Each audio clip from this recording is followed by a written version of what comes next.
முதல்ல பேரண்ட்ஸ் மற்றும் students rich global ado மேல வச்சிருக்கிற ட்ரஸ்ட்டுக்கு ரொம்ப நன்றி. அந்த நம்பிக்கையை காப்பாத்துற மாதிரி honest guidance, clear information, full சப்போர்ட்டோட உங்க எம்பிபிஎஸ் அப்ராட் ஜேர்னி முழுக்க நாங்க உங்களோட இருக்க முயற்சி பண்ணிக்கிட்டே இருப்போம். எம்பிபிஎஸ் அப்ராட் அட்மிஷனுக்கு வர பேரண்ட்ஸ் மற்றும் ஸ்டூடெண்ட்ஸ் நிறைய பேர் எங்ககிட்ட சொல்றது என்னன்னா, நீங்க தான் இதையெல்லாம் இன்டெப்தா எக்ஸ்பிளைன் பண்றீங்க. நாங்க நிறைய கன்சல்டன்சில கேட்டோம், யாருமே இதை பத்தி கிளியரா சொல்லல.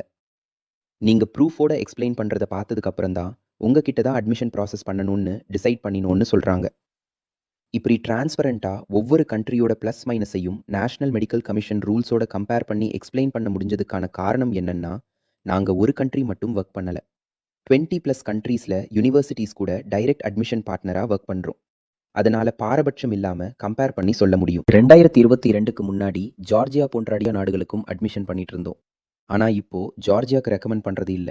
ஏன்னா என்எம்சி 2021 ரூல்ஸ்க்கு அப்புறம் அங்க லைசன்ஸ் வாங்குற ப்ரொசீஜர் டஃப் ஆகிடுச்சு. இந்தியன் ஸ்டூடெண்ட்ஸுக்கு அது ரொம்ப சேலஞ்சிங். அதனால இந்தியால டாக்டரா பிராக்டிஸ் பண்ண முடியாம போகும் சான்ஸ் இருக்கு. ஸ்ட்ராங்கா சொன்னா certificate that grants licence to practise இருக்கணும்.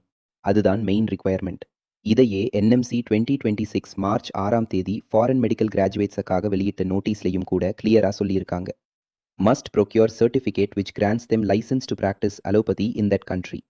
அதாவது அந்த நாட்டில் மெடிக்கல் பிராக்டிஸ் லைசன்ஸ் கொடுக்குற சர்டிஃபிகேட்டை ஸ்டூடெண்ட்ஸ் பெற்றுக்கொண்டு வரணும். இதே மாதிரி தான் ரஷ்யா, வியட்நாம், சைனா மாதிரி கண்ட்ரீஸ்லையும் சில இம்பார்ட்டன்ட் சேலஞ்சஸ் இருக்கு. எங்க சேனல் ரெகுலரா ஃபாலோ பண்றவங்களுக்கு அது தெரியும். அது என்னன்னா, ரஷ்யா, வியட்நாம், சைனால லோக்கல் லாங்குவேஜ்ல லைசன்சிங் எக்ஸாம் கிளியர் பண்ணினாதான் லைசன்ஸ் டு பிராக்டிஸ் எலிஜிபிலிட்டி கிடைக்கும். சில பேரண்ட்ஸ் இப்போ வியட்நாம்ல லைசன்சிங் எக்ஸாம் இல்லைன்னு சொல்றாங்களேன்னு கேட்குறாங்க. எஸ், ஆஸ் ஆஃப் நவ் இல்லை. ஆனால் 2027 இருந்து லைசன்சிங் எக்ஸாம் இம்ப்ளிமெண்ட் ஆகும்னு ஒஃபிஷியல் அப்டேட்ஸ் இருக்கு. அதாவது 2026 இன்டேக் ஸ்டூடெண்ட்ஸ் கண்டிப்பாக அந்த எக்ஸாம் ஃபேஸ் பண்ணணும். அது மட்டும் இல்லாமல் 2022 பேட்ச் ஸ்டூடெண்ட்ஸ் கூட 2028 கோர்ஸ் கம்ப்ளீட் பண்ணும்போது அந்த லைசன்சிங் எக்ஸாம் எழுத வேண்டிய சுச்சுவேஷன் வரும். அந்த எக்ஸாம் வியட்நாமீஸ் லாங்குவேஜில் இருக்கும். ரஷ்யா மற்றும் வியட்நாமில் local language licensing exam clear பண்ணினாதான் லைசன்ஸ் டு பிராக்டிஸ் எலிஜிபிலிட்டி கிடைக்கும். அந்த எலிஜிபிலிட்டி இல்லைன்னா நேஷனல் மெடிக்கல் கமிஷன் கூட எஃப்எம்ஜிஇக்கு அலோவ் பண்ண மாட்டாங்க. இன்னும் இதெல்லாம் எக்ஸ்பிளைன் பண்ணிட்டதுக்கு அப்புறம் கூட பேரண்ட்ஸ் அண்ட் ஸ்டூடெண்ட்ஸ் எங்களுக்கு வியட்நாம் வேணும், ரஷ்யா வேணும்னு டிசைட் பண்ணினாலும் நாங்கள் அட்மிஷன் மட்டும் பண்ணிட்டு ஸ்டாப் பண்ண மாட்டோம். ஃபர்ஸ்ட் இயர்ல இருந்து கண்டினியூஸ் கைடன்ஸ் டில் டாக்டர் எலிஜிபிலிட்டி கொடுத்து சக்ஸஸ்ஃபுல் டாக்டராக வர்ற வரைக்கும் ஃபுல் ஜேர்னி சப்போர்ட் பண்ணுவோம். அதுதான் ரிச் குளோபல் எட்யூ அப்ரோச்.